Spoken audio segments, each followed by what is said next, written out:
Hey, so I was thinking about the nature of grief and loss and how it's quite cyclical.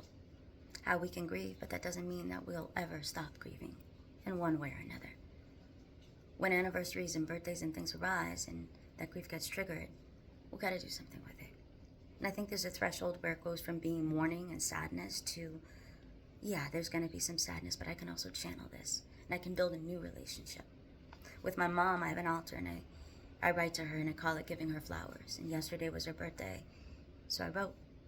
I'm going to share it now because vulnerability, it's part of the healing process. So hopefully someone can hear it and yeah, it helps. So here we go. Dear Mama Linda, I remember coming home for a visit.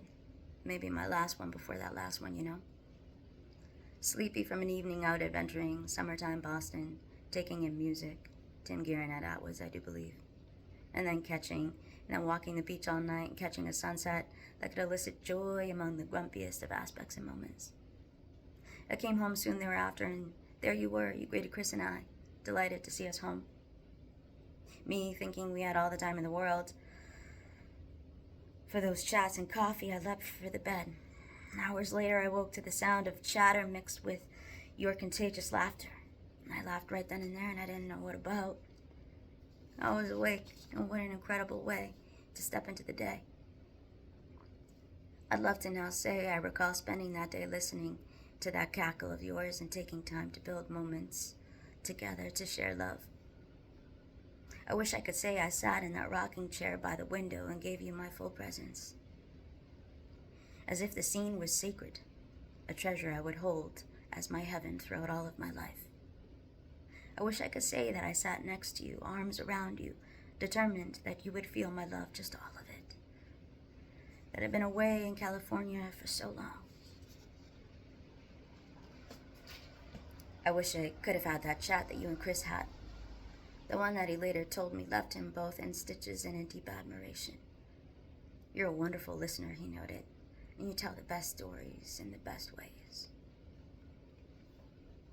I remember when I was little, I had the sense to take special note and pay attention when grandparents spoke, when they shared their wisdom and their stories. I remember I fancied myself their keeper.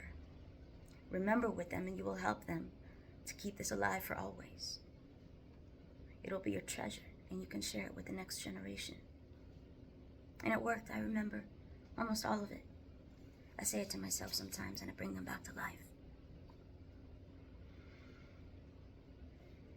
I didn't realize how fragile a gift time is. I took us for granted, Mom. I thought with great assurance that there was no end in sight. This is one of the tougher lessons that I've had to learn the painful way. The kind seated in regret. If only I had known. If only I had known, I would have done it all so differently, Mom. I would have come home to visit you, first and foremost. I'd know that sitting across from you over coffee and stories and laughter would be all the treasure that I was seeking. I'd take in every breath knowing that this was the air I shared with my mom. And I would look in your eyes as you looked upon me, and I would savor. I'd try to imprint that reflection onto my core, never to be forgotten. Because the way you saw me, ever imperfect, impatient, and lightweight, self-obsessed. The way you looked at me and reflected me, it was the me I wish I could be. The way you saw me is how I aspire to be now, Mom. You reflected prisms and codes I didn't even know. As myself, these attributes like strength and capability and brilliance even. The way you reflected me was with this trust, this assurance that I was and would be just more than just okay. I think maybe how you saw me, what you made me feel in your reflection was like maybe I was this gem, a precious gem even. And I just didn't see it past the bit of life and the debris it caused. It's like you saw past the stories of victimhood and circumstance, and you saw my pure aligned self in a way that I couldn't. If only I had known. I would have sat in spaces with you, breathing together, taking in your reflections, echoing back reflections so lovely. And two, I would have asked you all the things, Mom. I would have made a real documentary about it, you know? I'd ask you about your first kiss, your first crush. I'd ask you all about your happiest of memories. I'd ask you what your life has taught you. I'd ask you about your thoughts and visions, ideas, and the meditations of your heart.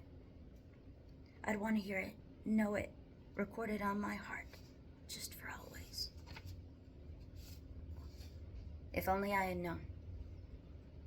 I would have wrapped my arms around you till it got annoying.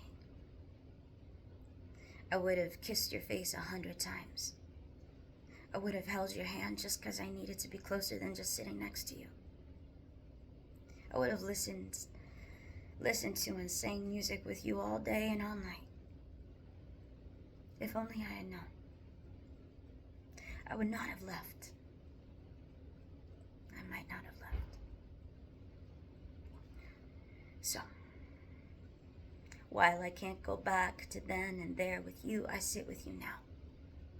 I listen intently for what you share. I give you my full presence and reverence for the us here and now. It's a little different. We are a little different now. We're just as real though.